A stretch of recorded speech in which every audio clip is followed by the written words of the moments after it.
Our guest speaker, allow me to share my screen because I think it would be fitting to introduce you to his district. He represents 134. Sir, your floor.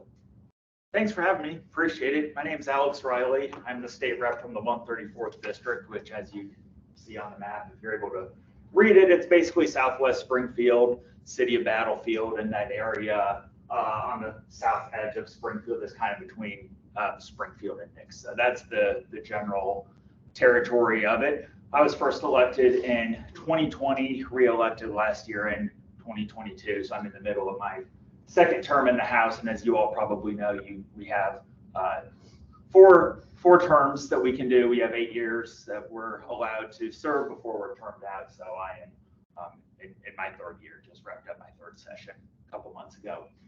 Born and raised here in Springfield, lived here my whole life, other than a few semesters away when I went to Illinois for law school.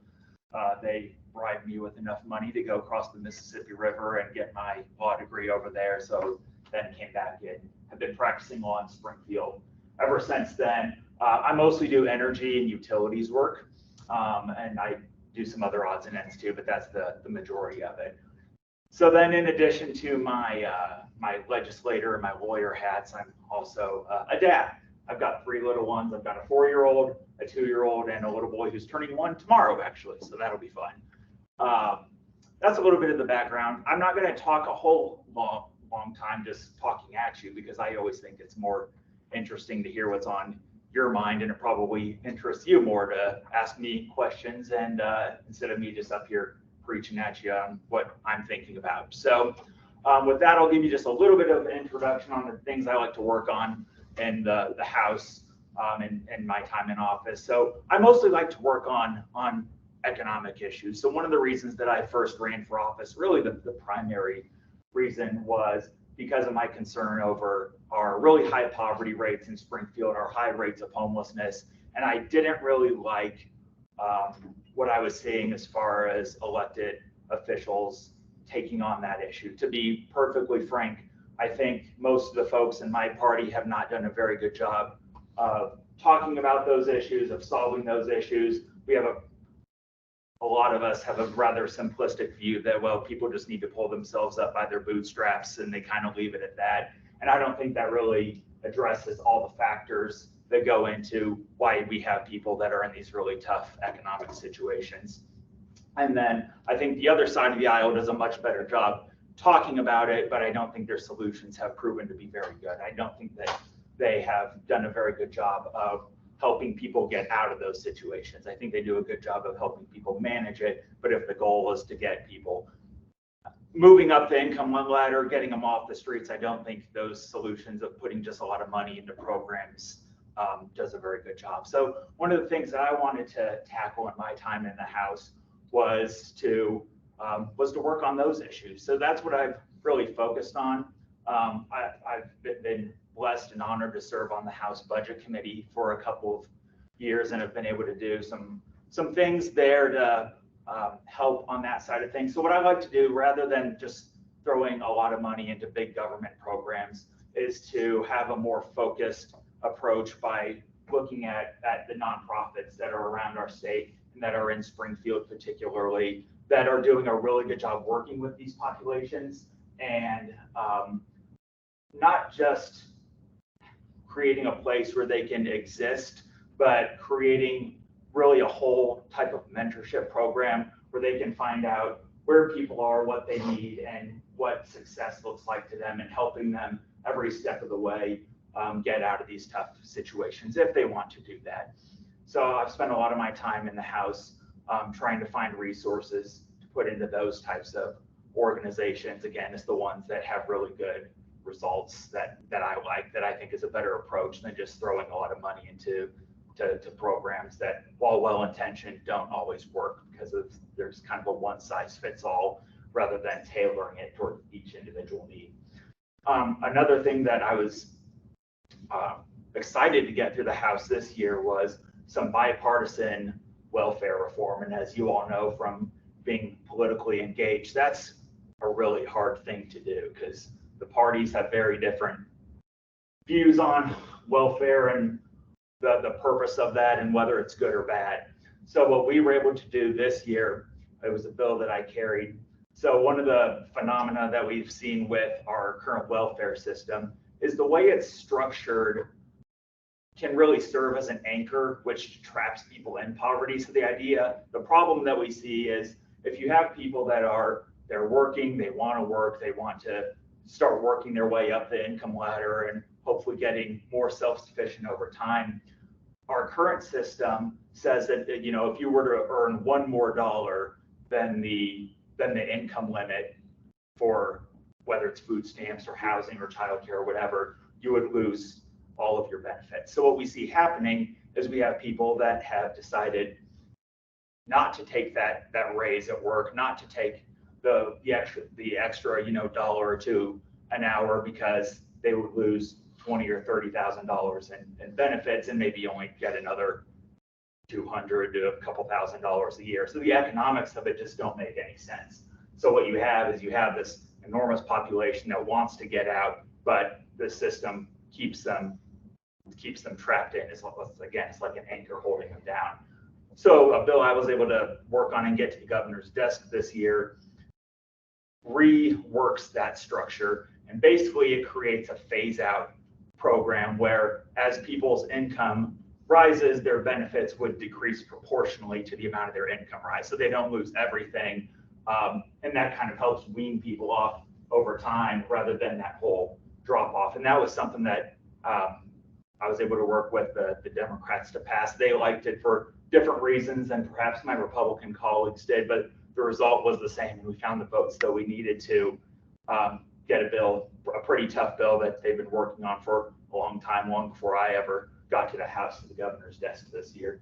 So those are the types of things that I like to work on. It's more of the kitchen table type of issues, the things that affect all of our daily lives, rather than kind of the hot button things that make the front pages of the newspapers and the various media sources, but don't actually impact us individually all that much, other than kind of how we feel about things. So those are the types of things that I like to spend most of my time working on.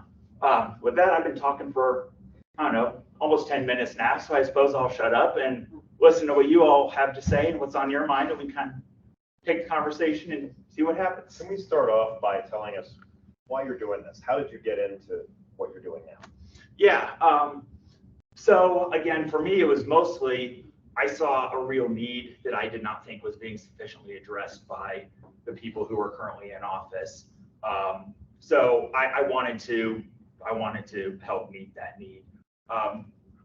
Going back a little further, I've been active in politics for a long time, since I was about 12 years old, actually knocking doors for various campaigns and things of that nature. So I've always been interested in the political side of things, but for me, while the politics is fun, it's more, the politics is kind of the necessary evil to get to the good part of it, which is the policy making side, where you can actually do things to impact people's lives. And we have a real tremendous ability to do that at the state level, where I don't know that the folks in Washington, D.C. have that same ability to really move the needle in a positive direction. I think it's pretty hard for a congressman or a congresswoman to really move the needle, but you as a state rep or a state senator or someone running at the state level really does have the ability to do some productive things that help our people back home. So that's why I ran. That's why I wanted to do what I'm doing. What's your job like on a daily basis? So while we're in session, our session runs January through the middle of May, Monday through Thursday. So for me, I try and spend as much time at home as I can. Again, got the little kids, got a full-time law practice that I'm trying to balance in addition to being a legislator. So when we're in session, I drive up to Jeff City Monday morning. I'm up there while we're doing our session stuff, our legislating, and then come back home Thursday night, and then on Fridays and the weekends, usually trying to get as much of the work done for my law practice as I can, and then spending time with the kids. And then when we are not in session like now, there's still a lot of work to do. It's not like your job ends, it just looks a little different. So it's doing a lot of things like this, going to classrooms and visiting with you all, visiting with constituents and other stakeholders on various things. There's always lots of planning for the upcoming session. So that's sort of the general day-to-day of what it looks like while we're in session and out of session. You've already kind of alluded to this a little bit. Maybe you could crystallize it for us. Why are you a member of the Republican Party as opposed to really any other political party? Yeah, so for me, and again, this is getting to be a messier and messier situation, as there's not really, and we can talk a little bit more about this if you all want to, it's not really true that there's only two political parties. It's certainly not true in Missouri. So within the Republican Party, there's really 3 or 4 factions probably, and the same would be true over on the Democrat side of the aisle. They are not at all unified. So for me, I identify more with traditional conservative principles in that I'm more of a limited government type of person. I really don't like government doing much of anything in individuals' lives. I much more trust individuals to run their lives than I do government. The exceptions to that would be in cases where you have people that are hurting other people. Otherwise, I generally prefer to leave people alone to live their lives. So those principles have more traditionally aligned with conservative values in the past, which have traditionally been more Republican values. But again, right now, very split party. You have your more traditional conservative limited government view. That's one faction. You have your more Trump populism style view, which is another faction. You have a more moderate view, which here in Missouri kind of looks like what the Democrats were here probably 25 or 30 years ago when the Democrats had the majority. So those are people who would be conservative, or at least traditionally conservative on your social type of issues, but would have more liberal views on taxation and government spending and things of that nature. And then you have really more libertarian segment, which is just like they're almost anarchists. So those are kind of the 4 main factions that we have in Missouri on the Republican side, and then sort of on the Democrat side, you have a very progressive wing that's kind of like your Cory Bush style people. You have a more pragmatic, pro-business wing. You have your Black Caucus, which has they kind of revolve through the various factions, but they are also a standalone, very successful group that is able to accomplish a lot for their folks back home. And they probably have another faction or 2 over on that side that I don't even know about. When we're moving legislation through Missouri, the vast majority of the things that we do are actually pretty bipartisan. And maybe Betsy talked about this when she was here last week. But of the bills that we actually vote out of the House and out of the Senate to the governor's desk, I'd say probably 75 or 80% of those have some degree of bipartisan support. It's usually some weird combination of the various factions within the parties that are working together to get bills to the governor's desk. So while again, it's the ones that make the headlines tend to be the more partisan ones, that's not the majority of what's actually happening in Jeff City, which I think is good. The vast majority of things we are doing there are being done on a bipartisan basis with all the various stakeholders engaged in the process. So I think that's a good thing. Okay, so you are a state legislator. That's right. And so your backyard is effectively state Missouri politics, but we can't help ourselves. If you don't mind, we'll ask you a few federal level questions, and you get the right of refusal. So whatever you're interested in talking about. First things first, we do have a student, an online student, who asked about something that I would have asked about anyways, because I would like to make this a classroom conversation, but allow me to soften the ground for a few questions for other students that could not be here. Online student Caitlin Birmingham asks, the Republican Party has been attacked on many issues since 2016. How do you feel about the charges on some of the most powerful Republicans in the United States? As a Republican, would you support Donald Trump's candidacy for the 2024 election, even if convicted of his crimes? How do you feel about the other candidates, as we have 7 or 8 of these other candidates, who did or didn't raise their hands to this question in the recent Republican debate? So lot there. I'll try and tackle as many of them as I can.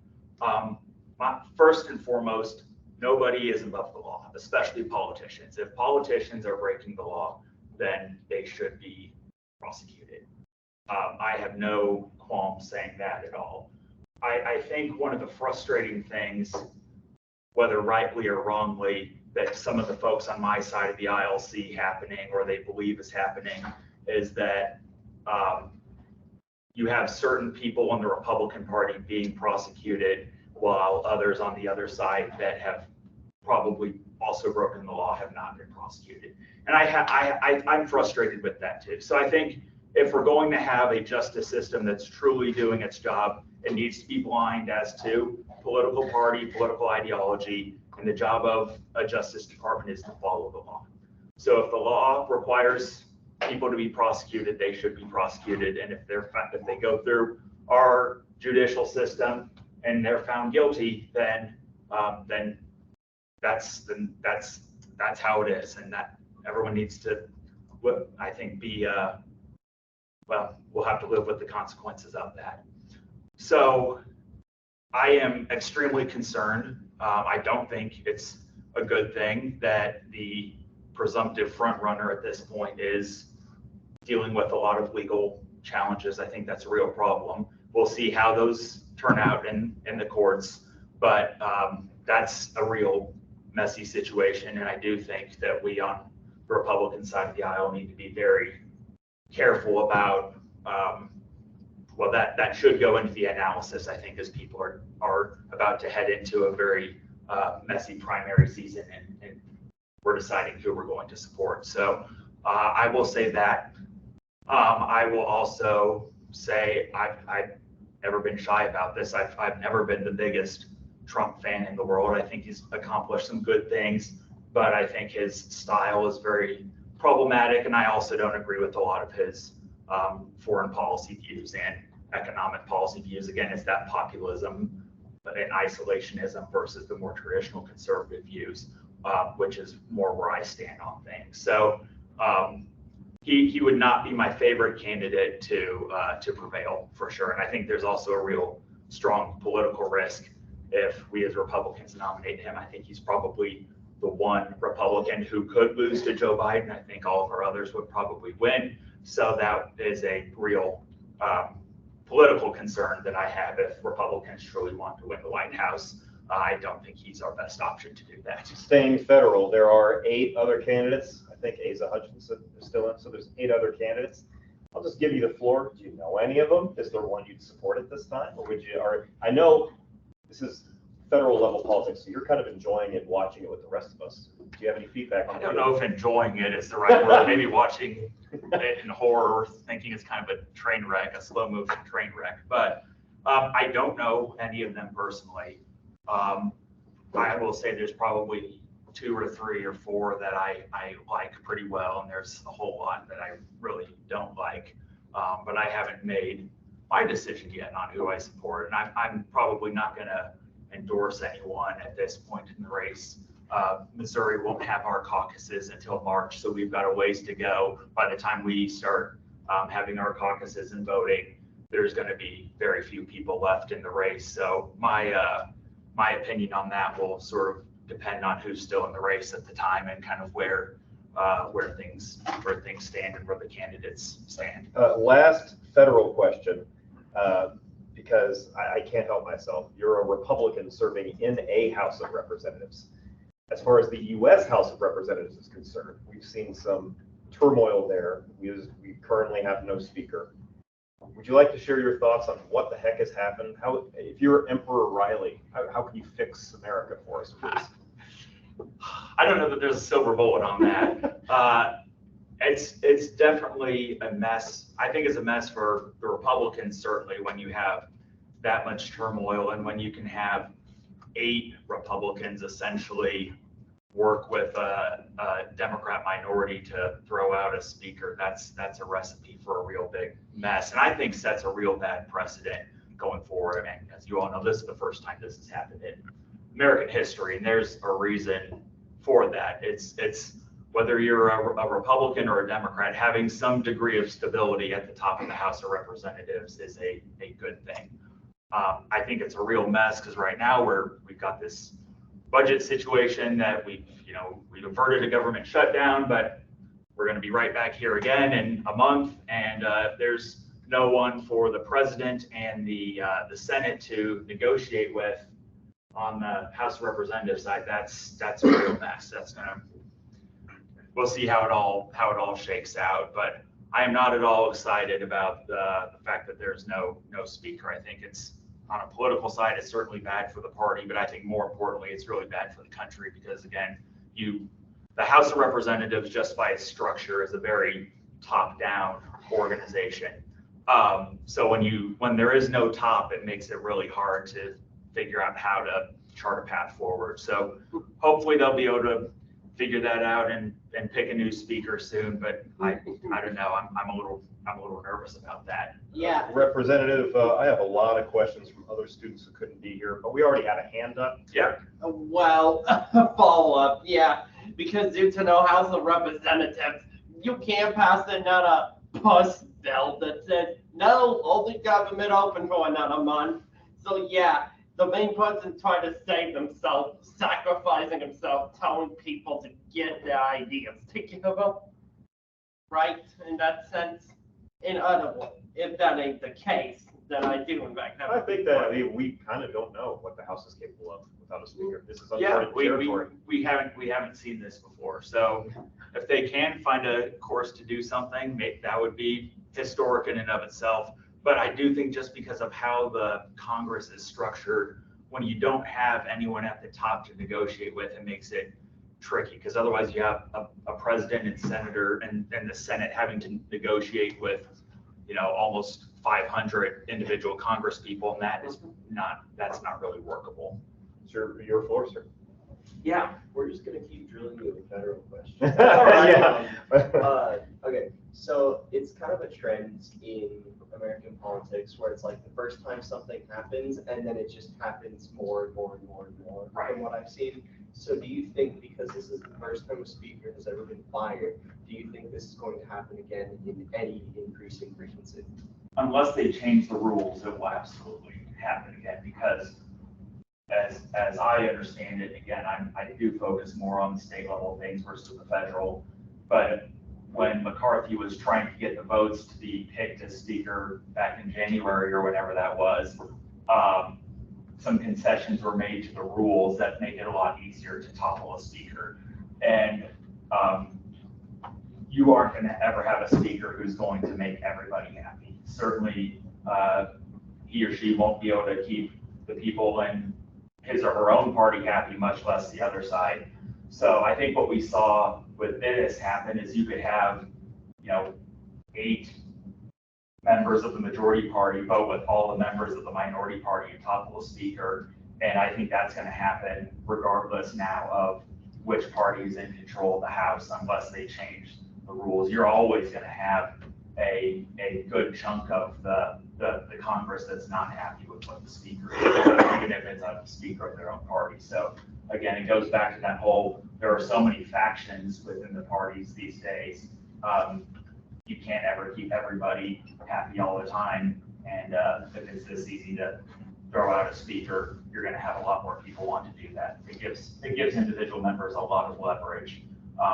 And I think they're going to use that. Representative, probably the number one topic that students wrote in about was about abortion policy. Mm-hmm. Dakota Williams asks, where do you stand on abortion? And do you think abortion should be allowed during full terms? Her phrasing.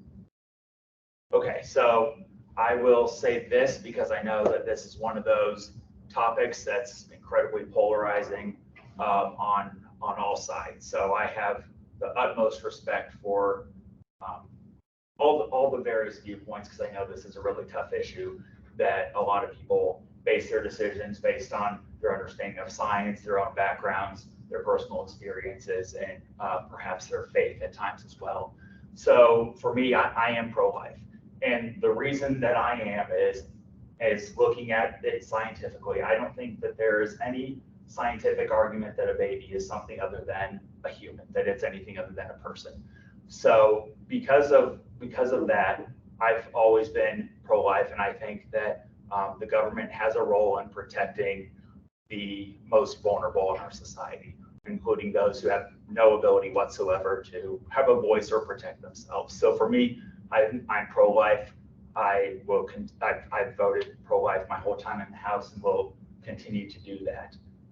So I would certainly not be in favor of abortion in late term, which is I think what that question was getting at, because I think that it's a child, a baby is a person from the beginning. I don't think that it becomes a person at some point as it's developing in the womb.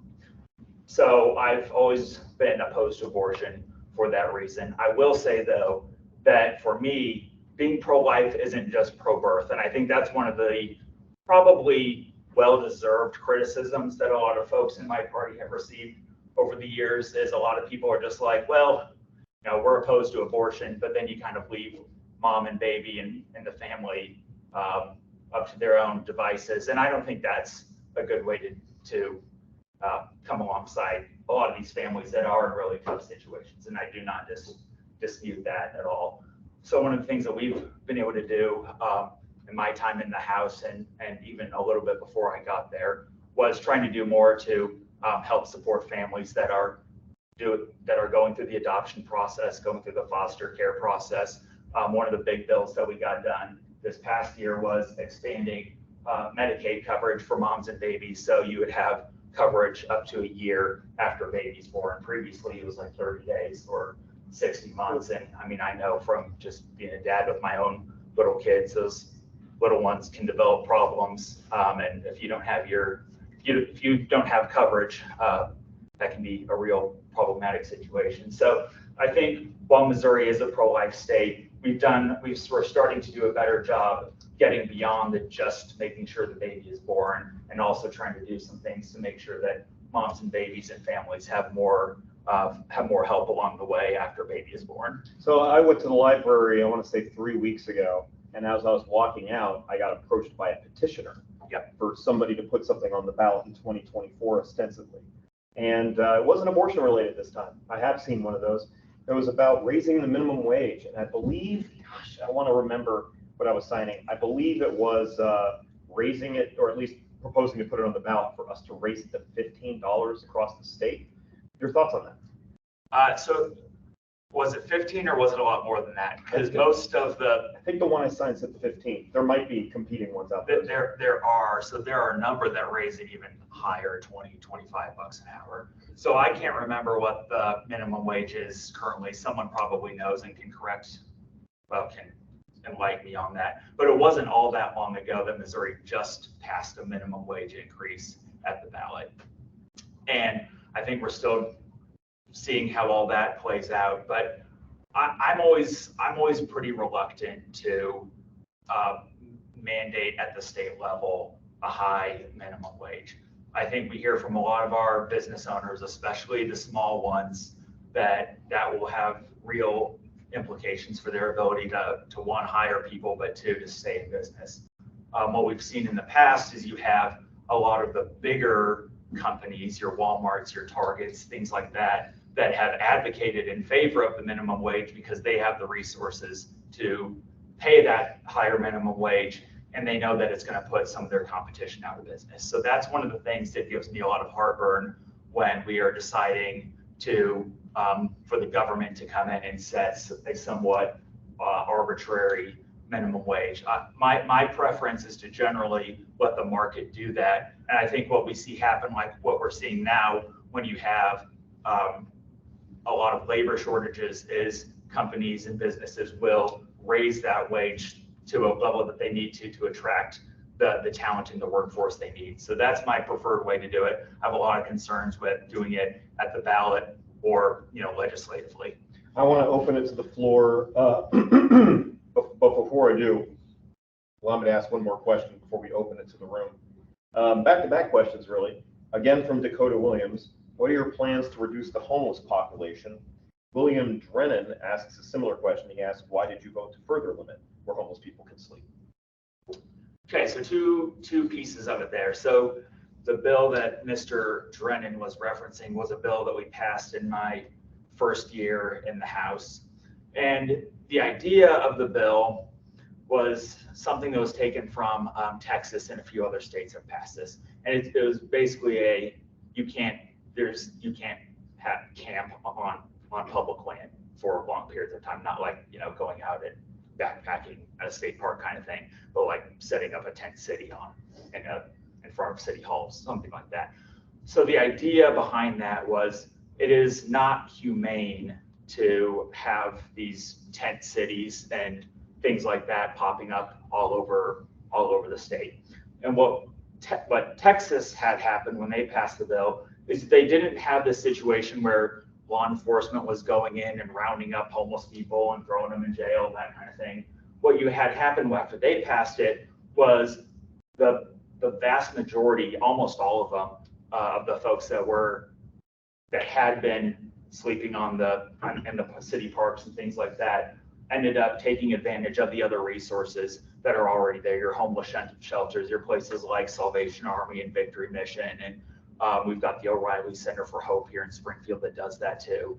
So what they saw happen is people left the streets and went into those types of facilities where they were able to get help and they had good results. So that was the model of what we were passing in that bill. There were a few things that were a little messy in that needed to be fixed that were discovered after the bill was passed.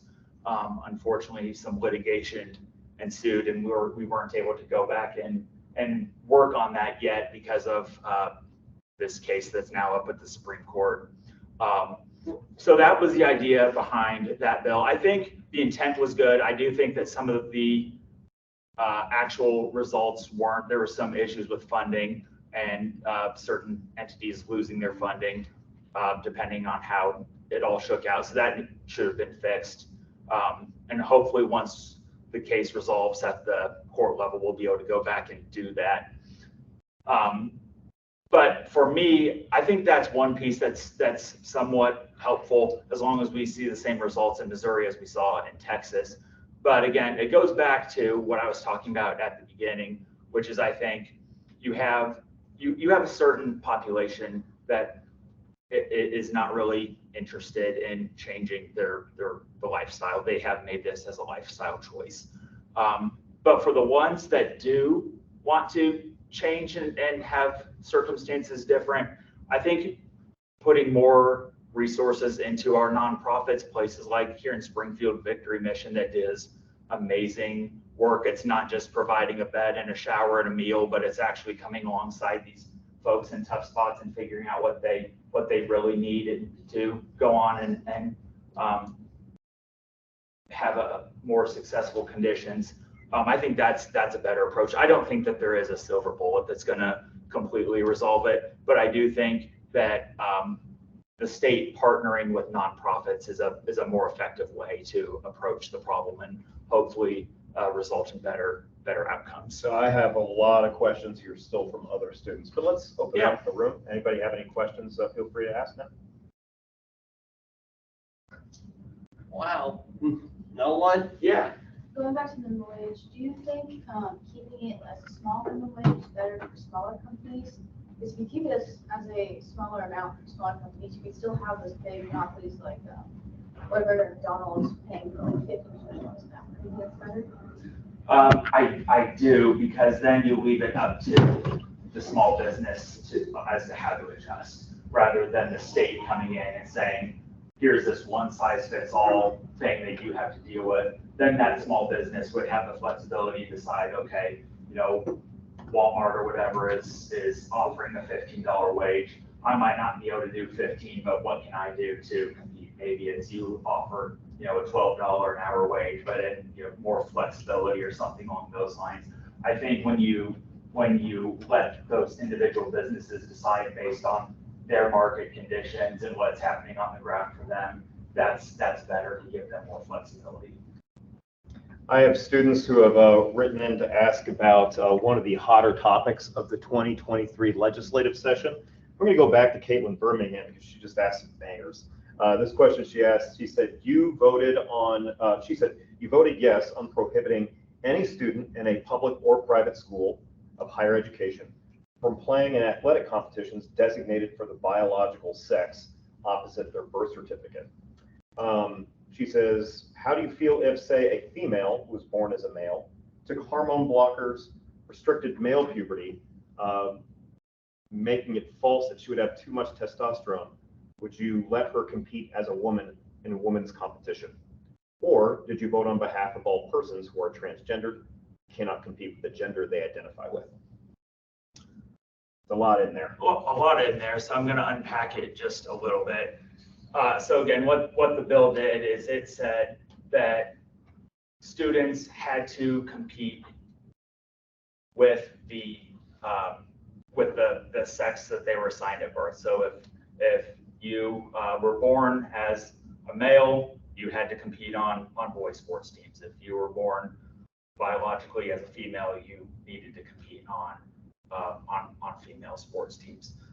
So that was one of the more hotly contested pieces of legislation that moved through the session this year. And for me, I supported that bill. And I see it as a fairness issue. So I have a little girl, she's 2. And I was thinking about this the whole time I was going through this process and voting and deciding what I was going to do. Because I do agree it's not quite as black and white as a lot of people make it. I do think that there is some nuance with that whole thing. But for me, it was always, I had a lot of concerns for girls who do not have the same physical capabilities in certain respects as their male peers. And I think we've seen around the country that there is a fundamental fairness issue when you have people that were biological males competing against biological females. It's not a fair competition, and in some sports can put biological females in a lot of harm and a lot of risk. So I voted yes because I was concerned about that situation. A question from Eden Burton. Why did you vote to authorize sports betting in Missouri? Yeah, good question. So I am not a gambler. I've never gambled on anything in my life. But as I told you at the beginning, it goes back to that whole limited government side of things, which is, I think, you want to go bet $20 on the Chiefs. Who am I as the state to tell you that you can't spend your money on that? You're not hurting anybody other than perhaps yourself if you bet and lose money. So for me, that's one of those personal freedoms, those individual liberty types of things. I don't really think it's the role of the state to say you can't go bet money on a sports team or some sports outcome if you want to.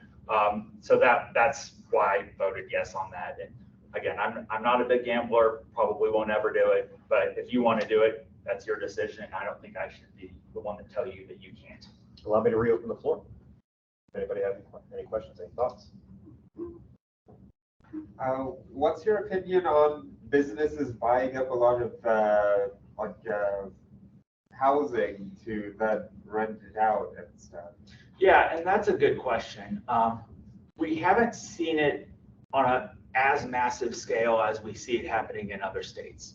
But we do see this happening in California and Florida a lot, where you have sort of one big, massive corporation or entity that's buying up tons of the housing stock, and that is, and then they're inflating the prices, and that inflates the prices for everybody. So I do see that as an issue. What I'm not completely convinced of is that there's a good solution for government to, how would the state go in and fix that? And I'm not sure that I've seen a good solution on that I'm comfortable with. You have some people trying to put caps on the amount of homes and properties that people can buy. And I don't really like doing that. I think, one of our fundamental freedoms in the United States is we have strong property rights. And when you're going in and really infringing on people's ability to exercise their property rights by telling them you can't buy certain things, that gives me a whole lot of heartburn. So I agree there's some problems there that aren't good. What I'm not comfortable with, and I was saying that I know that there's a government solution that addresses that problem in a way that doesn't also create a lot of other problems like infringing on our fundamental property rights. I got a couple different questions on this issue, another very popular question. Well, one is from Gavin Tennyson. Yes, why do you think public schools should offer elective classes on the Bible? And Emma Stein's an online student to back that up, says, my question is, do you believe that there should be elective courses offered on all religious materials, such as the Quran, or do you only approve of teaching the Bible in school because of your own personal belief system? I'll take the second one first. And the answer to that question is yes, I would be okay with elective courses on any religious text. So on that bill, it was kind of an interesting bill because it was actually sponsored by a Democrat senator, passed the Senate, I think unanimously or almost unanimously. Then it came over to the House where it was carried by a Republican sponsor. So it was one of those kind of interesting bipartisan bills. And the idea behind that was not to sort of create a backdoor religious instruction through schools. The whole idea behind the bill, and if you look at the bill, the language of the bill talks about the historical value of those religious texts. So that's really the idea behind it. Is it's more looking at the religious text from a historical perspective as opposed to a more faith-based perspective. So if we were to do something like that with the Quran or any of the other religious texts, I think that would be fine. I would support that. I think if it's fair for one faith, it's fair for all faiths. Every faith has had a major impact on world history, whether good or bad or a little bit of both. And I think it's good to analyze those things if you have students who are interested in it. A question from Aaron Walters, reading in his voice. What's your opinion on the legalization of weed in Missouri? We have legalized it as of 2022. But, yep, that's right. Yeah, your thoughts? I don't love the way in which it was done. So here, as you all might remember, it was done. And I am so sorry. We're down to about 2 minutes. I will make it fast. Yeah, so sorry. No, that's okay. So the way it was done is it happened through the ballot, and it went into state law as a constitutional amendment.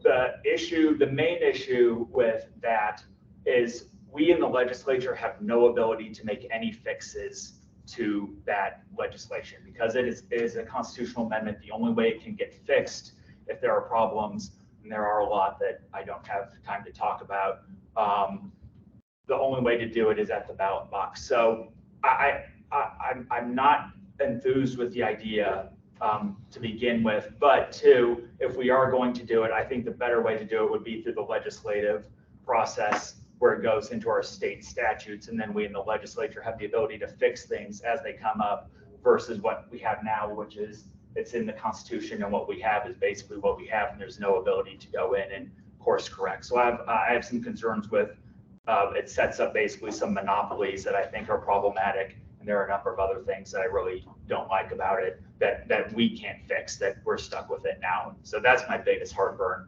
with the marijuana legalization, the way it's been done in Missouri. Quick hits, our last chance for a quick hit with the legislature. Although I will ask, if I'm an enterprising student or citizen or constituent, I have thoughts for you. What's the best way to get hold of you? Shoot me an email. On my house email account, you can find it pretty easy. It's just alexriley@house.mo.gov. I also always give out my cell phone number, and very few people take advantage of it, but you should. You should text me or call. They don't think you're serious. It's true. This is real. You are serious. My cell number is 417-860-7555.